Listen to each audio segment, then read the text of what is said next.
안녕하세요. 5장 강의를 시작을 하겠습니다. 5장에서 우리가 같이 공부해야 될 내용은 프로세스입니다.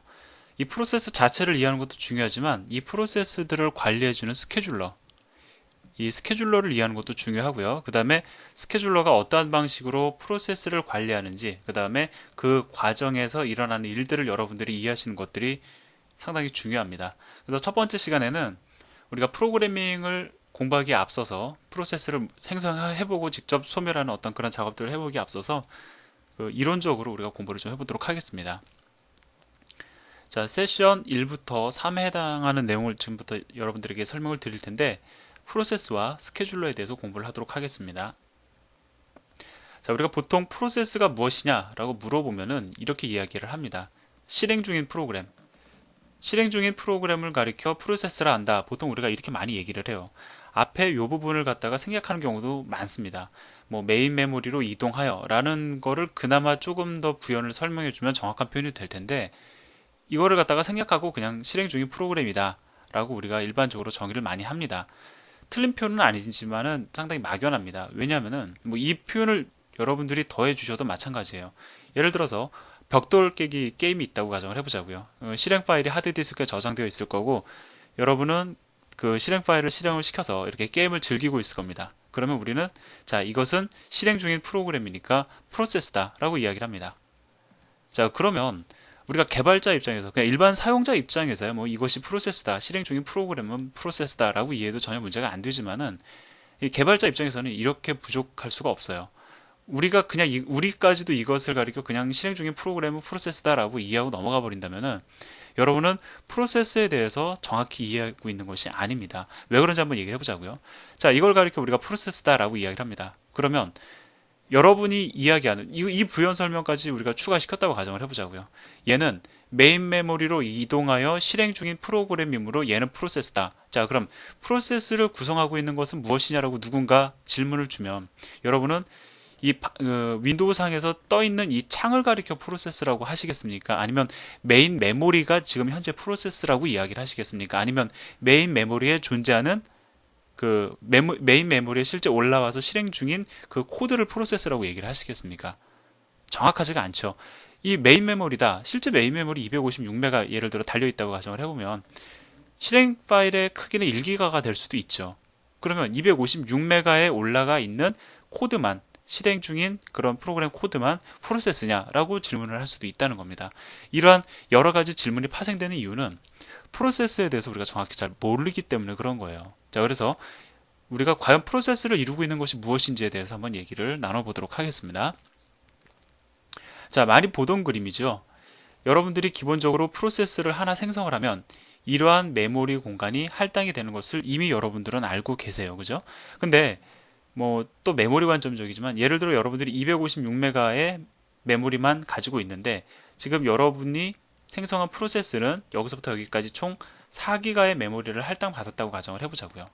자, 이러한 경우에 뭐 4기가라고 해도 되고 2기가라도 해도 상관은 없습니다. 이거는 뭐 시스템에 따라서 좀 차이가 있는 거니까 지금 그게 중요한 게 아니라 램보다 더 큰 메모리 공간을 할당을 받았다고 가정을 해보자고요. 그러면은 램에 실제로 얘가 다 올라갈 수는 없는 거죠. 하드디스크까지 그 영역을 확장해야 됩니다. 여기서 우리가 이거를 갖다가 어떻게 이러한 메모리 공간을 갖다가 할당받을 수 있는지, 그것도 둘 이상의 프로세스가 동시에 할당받을 수 있는지를 이해하시려면 우리가 가상 메모리를 이해해야 되는데, 일단 가상 메모리의 도움으로 이러한 메모리 공간이 할당되었다고만 인식을 하자고요. 실제 가상 메모리가 어떻게 할당을 하는지는 우리가 마지막 파트에서 설명이 이루어집니다. 자, 그 다음에 프로그램이 실행이 된다라는 것은 우리가 실행된다라고 하면 가장 먼저 떠올리는 게 CPU예요. 자, CPU에서 프로그램을 실제 실행을 시킨다라고 보통 이야기를 합니다. 왜 그러냐면 여기에 연산 장치인 ALU가 있기 때문에 그런 거죠. 자, 그런데 우리가 이미 앞에서도 한번 얘기를 했지만 프로그래머 입장에서는 ALU도 중요하지만 ALU가 연산을 하게끔 도와주는 레지스터 셋이 훨씬 더 중요하다고 제가 여러분들에게 말씀을 드렸죠. 그런데 이 ALU의 CPU에 있는 이 레지스터 셋을 보면은 현재 실행 중인 프로그램의 정보들로 얘네들은 가득 채워지게 되어 있습니다. 예를 들어서 A라는 프로세스가 있고 B라는 프로세스가 있어요. 자, 그러면 현재 A라는 프로세스가 실행 중이다라고 하면은 이 레지스터에는 A라는 프로세스의 정보들로 가득 채워진다라는 겁니다. 자, 그 다음에 B라는 프로세스가 예를 들어 실행을 이어서 진행을 한다고 가정을 해보자고요. 그러면은 A라는 프로세스를 위해서 A라는 프로세스의 실행을 위해서 채워졌던 레지스터의 정보는 잠시 다른 메모리 공간에 저장을 해두고 다시 A라는 프로세스의 실행을 위해서 잠시 저장을 해두고 그 공간은 B라는 프로세스의 실행을 위해서 채워진다라는 거예요. 자, 그렇기 때문에 우리가 이러한 특성을 가지고 있는 레지스터 셋과 그 다음에 이러한 메모리 공간을 가리켜 우리가 프로세스의 범주에 포함을 시킵니다. 자, 왜 그러냐면은 프로세스를 갖다가 우리가 정의할 때 이렇게 정의하는 것이 훨씬 더 정확한 표현입니다. 프로세스별로 독립적인 대상, 즉 프로세스가 A에서 B로 바뀔 때, B에서 A로 바뀔 때 프로세스의 종속적인 대상은 무조건 프로세스의 범주에 포함시킬 수 있다는 거예요. 자, 그러면 누군가가 물어봅니다. 개발자가 물어봐요. 프로세스라는 것은 무엇이냐? 그럼 우리 이렇게 얘기할 수가 있겠죠. 프로세스를 구성하는 범주는 프로세스별로 독립적으로 할당받는 리소스다. 자, 예를 들어서 메모리 공간, 가상 메모리 공간도 프로세스의 범주에 포함이 되고 그 다음에 프로세스별로 독립적으로 사용하게 되는, 자, 독립적으로 사용하게 된다는 것은 뭐 A라는 프로세스가 사용 중일 때는 B라는 프로세스가 사용을 못하고 B라는 프로세스가 사용 중일 때는 A라는 프로세스가 양보하는 그러한 대상을 얘기하는 거죠. 레지스터 셋도 프로세스의 범주에 포함시킬 수 있다라고 우리는 설명을 할 수 있다는 거예요. 자, 그래서 좀 더 확장해서 본다고 하면은 뭐 자질구레한 거 몇 개를 더 붙일 수도 있습니다. 뭐 등등등을. 근데 가장 대표적인 걸 여러분들에게 말씀을 드리는 겁니다. 프로세스의 범위, 여러분들은 메모리 구조, 가상 메모리와 그 다음에 레지스터 셋을 프로세스라고 이해하시는 것이 훨씬 더 정확한 표현이다 라고 말씀을 드리고요. 그 다음에 이거는 또 논외로 제가 조금 더 말씀을 드리면, 그 뒤에서 나올 얘기지만 제가 조금 미리 말씀을 드릴게요. 어차피 이번 시간에 지금 설명을 드릴 내용이니까 A라는 프로세스가 실행 중일 때는 뭐 예를 들어서 뭐 A라는 프로세스가 2 더하기 3을 연산한다고 가정을 해봅시다. 그러면 레지스터 R1에 뭐 2가 들어가 있고 R2에 3이 들어가 있고 그 덧셈 결과를 계산을 해서 R3에 5를 집어넣은 상황이라고 가정을 해보자고요. 자, 그러면 현재 이 상황에서 얘네들 같은 경우에는 A라는 프로세스에서만 의미를 지니는 거지 B라는 프로세스에서도 의미를 지니는 건 아니죠. 따라서 A 프로세스가 시간이 다 되어서 실행의 우선권을 B에게 넘겨줄 경우에 B도 자기 나름대로 연산이 있을 거라고요. 뭐 예를 들어서 1 플러스 6이라는 연산을 해야 됩니다. 그러면 1 플러스 6이라는 연산을 하기 위해서는 연산하려면 뭐 해줘야 됩니까? 레지스터 비워줘야 되잖아요. 자, 그렇기 때문에 그 A라는 프로세스의 정보로 가득 차 있는 레지스터 정보는 저장되어지고 B라는 프로세스의 그 레지스터 정보로 채워진다는 겁니다. 즉 바뀐다는 거죠. 이것을 가리켜 뭐라고 얘기를 하냐면 컨텍스트 스위칭이라고 얘기를 해요. 자, 그러면 보통 여러분들 생각하시기에 1초에 뭐 예를 들어 우선순위가 같은 프로세스 두 개가 그 실행 순서를 갖다가 왔다 갔다 하면서 실행을 하겠죠. 1초에 몇 번이나 바꾸겠습니까? 컨텍스트 스위칭을 몇 번이나 하겠습니까? 예, 제가 이거는 몇 번이다라고 말씀을 드리기엔 조금 그런 게 성능에 따라서 많이 좌우되기 때문에, 하지만 하나 확실한 거는 뭐냐면 여러분들 생각하기에 한 자릿수는 절대 아니라는 거예요. 수십 번 왔다 갔다 합니다. 엄청나게 고속으로 여러 번 얘네들이 스위칭이 되기 때문에 마치 하나의 CPU가 두 개의 프로그램을 실행하는 것처럼 보여주는 겁니다. 자, 그렇기 때문에 이 자체가 사실은 상당히 부담스러운 작업이거든요. 자, 그렇기 때문에 어떠한 그 기법을 쓰기도 하냐면은 그 프로세스 중에서는 이 레지스터 셋을 여러 개 가지고 있어요. 레지스터 셋 A가 있다고 가정을 해보죠. 레지스터 셋 B가 있습니다. 자, 그 다음에 레지스터 셋 C가 있어요. 자, 그러면은 프로세스가 예를 들어 3개가 실행 중이다. 그러면은 이거를 1번 프로세스, 이거를 2번 프로세스, 이걸 3번 프로세스라고 하면 1번 프로세스에게 아예 레지스터 셋 A를 그냥 할당을 해주어 버리는 겁니다. 그 다음에 2번 프로세스에게 레지스터 셋 B를 할당을 해줘요. 그 다음에 3번 프로세스에게 레지스터 셋 C를 할당을 해줍니다. 그러면 어떻게 됩니까? 1이 실행됐다가 2가 실행됐다가 3이 실행됐다가 할 때 이렇게 컨텍스트 스위칭이 일어날 때 레지스터 셋을 바꿀 필요가 없어요. 왜? 나만의 레지스터 셋을 가지고 있기 때문에. 자, 이러한 기법들을 이용을 해가지고 멀티스레딩 환경에서 멀티스레드 혹은 멀티프로세스 환경에서 성능을 갖다가 높이기 위한 여러 가지 기법들이 지금 여러분들이 사용하고 있는 CPU에 다 들어가 있습니다. 아주 고급 CPU뿐만이 아니라 상당히 작은 핸드폰에 들어가는 코어에도 이런 기능이 들어가고 있다고 여러분들 생각하시면 됩니다. 뭐 그런 것까지 우리가 지금 얘기할 수는 사실 없고요. 제가 이제 여러분들에게 레지스터 셋을 설명을 드리면서 이렇게까지 성능 향상을 위해서 많은 것들을 고민하고 있다라고 여러분들에게 설명을 드린 겁니다. 이미 제가 한 가지 말씀을 드리면서 프로세스의 범위를 설명을 드리면서 컨텍스트 스위칭에 대해서도 말씀을 드리고 여러 가지 말씀을 드렸어요. 자, 뭐 좀 더 구체화해서 내용을 진행을 해보도록 하겠습니다. 자, 스케줄러라는 게 있습니다. 이 스케줄러는 무슨 하드웨어적인 장치가 아니라 소프트웨어적으로 구현되어 있는 윈도우즈라는 운영체제에서 제공해주는 그러한 장치예요. 장치? 어떠한 장치냐면 소프트웨어적으로 구현되어 있는 장치다. 자, 소프트웨어적이라고 하더라도 우리가 장치라는 말 씁니다. 예. 아니면 뭐 블럭이라는 표현을 쓰기도 하죠. 이게 더 일반적이긴 하지만 장치라고 쓰셔도 상관없습니다. 자, 프로세스 스케줄러라는 것은 무엇을 해주는 거냐면 말 그대로 프로세스를 스케줄링 합니다. 왜 그런 게 필요한 거죠? CPU는 하나예요. 자, 근데 우리는 여러 개의 프로세스를 실행을 시킵니다. 그럼 스케줄러가 하는 일은 뭡니까? CPU는 한순간에 하나의 프로세스만 실행을 시켜줄 수 있기 때문에 스케줄러가 갖다 주는 거죠. CPU에게. CPU한테 뭐 지금 1번 먼저 실행을 시켜라. 그 다음에 이번에는 1번은 다시 들어가고 2번을 실행을 시켜라. 이런 식으로 순서를 정해줘가지고 아주 공평하게 CPU에 의해서 프로세스들이 실행될 수 있도록 그 정책을 결정하고 그 정책대로 관리해주는 녀석이 바로 스케줄러라는 겁니다. 제가 조금 별도의 얘기를 좀 해볼까요? 자, CPU 입장에서는 어떨까요?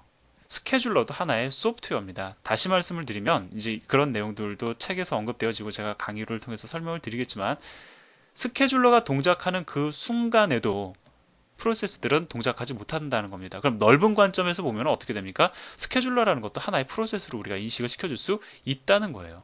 자, 따라서 스케줄러가 자주 동작을 하면 그만큼 프로세스들이 정말로 우리가 동작시키기 원하는 프로세스들이 그만큼 실행의 순서를 많이 얻지 못하겠죠. 따라서 이것도 하나 이슈가 될 수 있습니다. 형평하게, 공정하게 우리가 원하는 대로 스케줄링을 하면서 스케줄러를 가급적이면은 적게 움직일 수 있도록 할 수 있다면 그것이 바로 좋은 운영 체제가 되겠죠.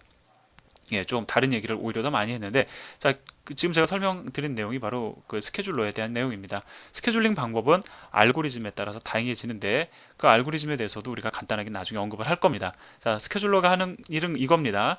여러 개의 프로세스가 있습니다. 이 중에서 실행을 시켜야 할 프로세스를 선택해서 실행 중이게끔 하고, 그 다음에 현재 실행 중인 얘는 다른 프로세스의 실행을 위해서 잠시 레디 상태로 두는 이러한 작업을 하는 것이 바로 스케줄러라는 거죠. 자, 그럼 제가 이제 그 스케줄러가 그 다음에 프로세스가 어떻게 관리되는지를 갖다가 제가 이 하나의 화면을 통해서 여러분들에게 설명을 드릴 테니까 한번 잘 들어보시고요. 그 다음에 실질적인 뭐 워드 프로세서가 있고 뭐 MP3 플레이어가 있고 뭐 여러 개의 프로세스가 있어서 이러한 상황에서는 이렇게 됩니다라고 설명드린 내용은 여러분들이 교재를 참고해 주시고요.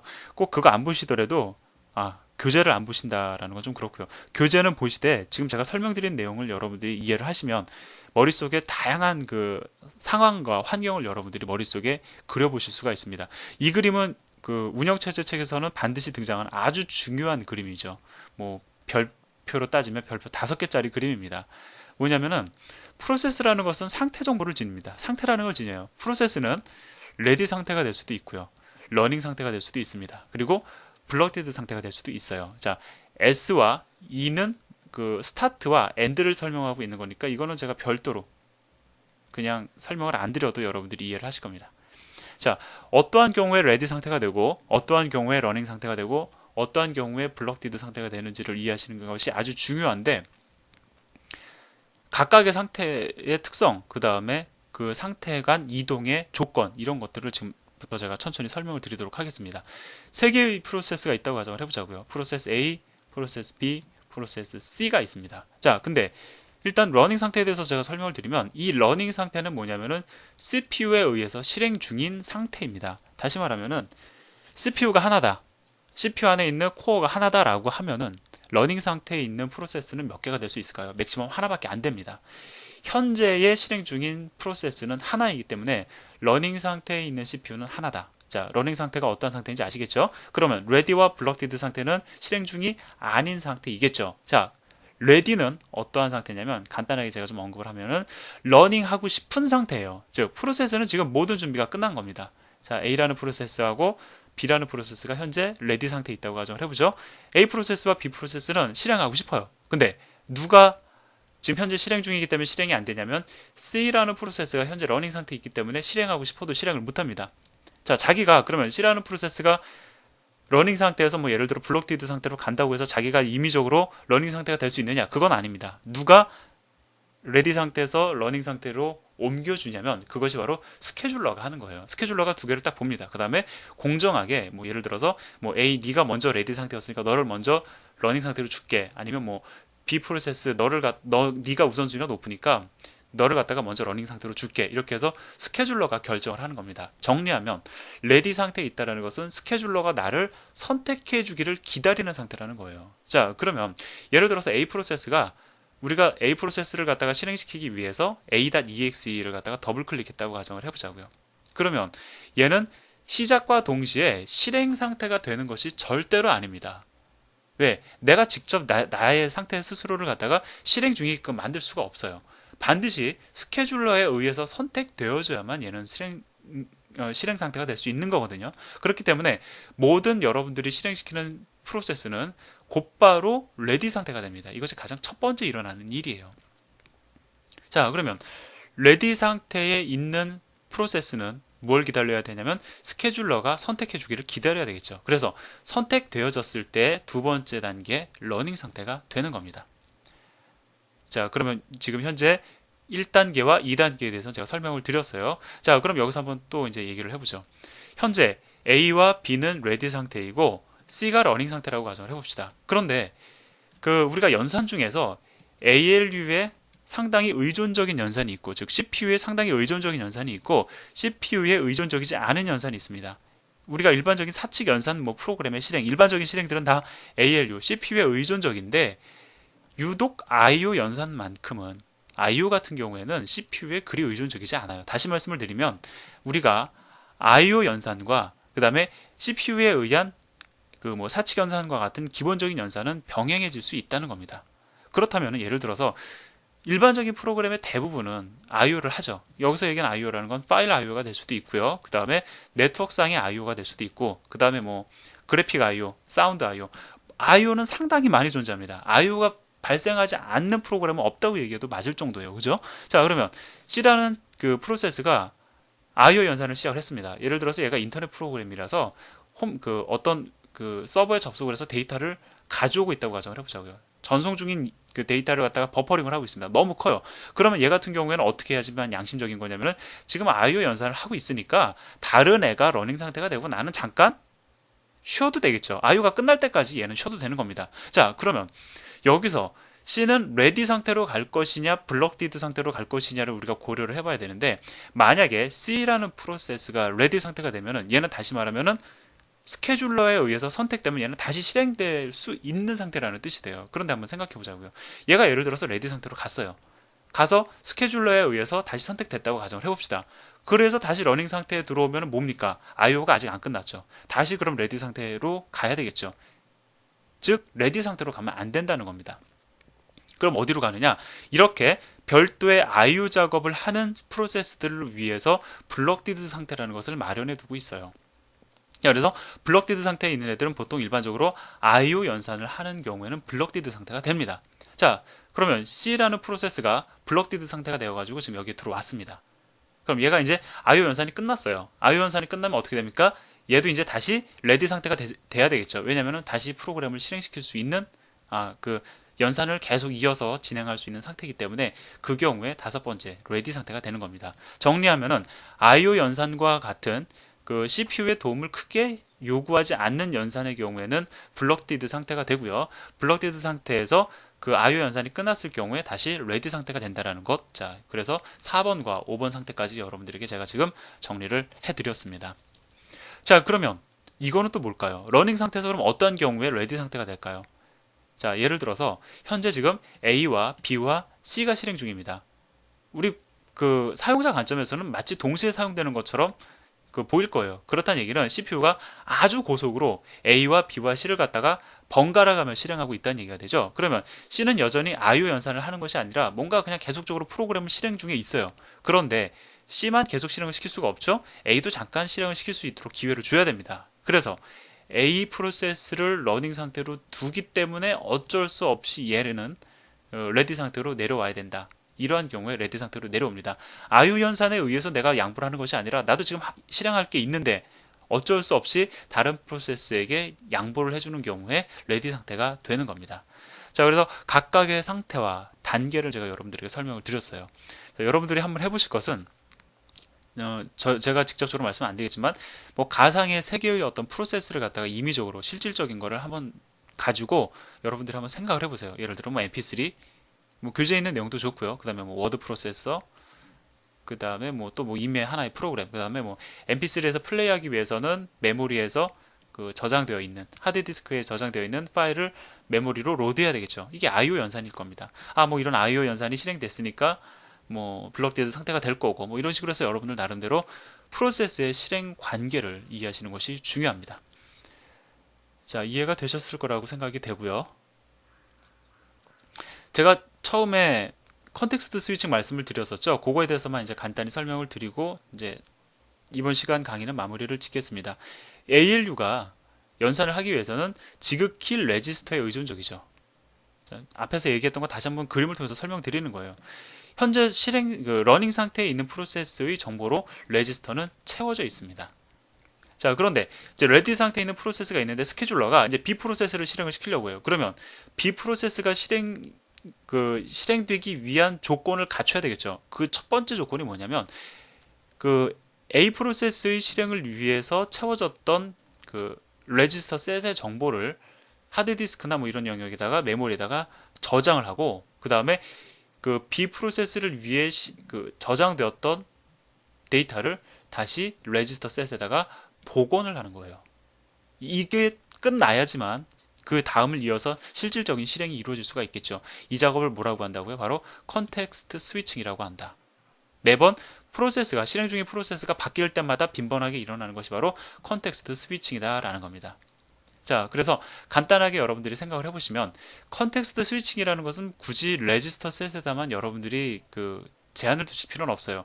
프로세스에 종속적인 데이터들이 만약에 있다면 뭐 예를 들어서 CPU 같은 경우에는요. 여러분들이 단순하게 생각을 해보시면은 그냥 간단한 것 같지만은 상당히 다양하기도 하고 유사하긴 하지만 그 나름대로 또 차이점이 상당히 많습니다. 그렇기 때문에 컨텍스트 스위칭에서 필요로 하는 연산의 종류는 다를 수가 있어요. 셋도 다를 수가 있고요. 레지스터만 가지고 얘기를 하더라도 레지스터 셋도 다르고 다양합니다. 뭐 어떠한 CPU 같은 경우에는 전체를 컨텍스트 스위칭하는 것이 아니라 공통으로 사용하는 녀석은 두고 레지스터 셋 중에 일부만 컨텍스트 스위칭을 하기도 합니다. 자, 아무튼 중요한 사실은 컨텍스트 스위칭을 하는 대상이 많으면 많을수록 그만큼 얘는 부담스러운 작업이라는 거죠. 자, 여기까지 설명을 드렸고요. 다음 시간에 이제 지금까지 여러분들이 이해하신 내용을 가지고 프로그래밍을 실제 해보도록 하겠습니다. 감사합니다.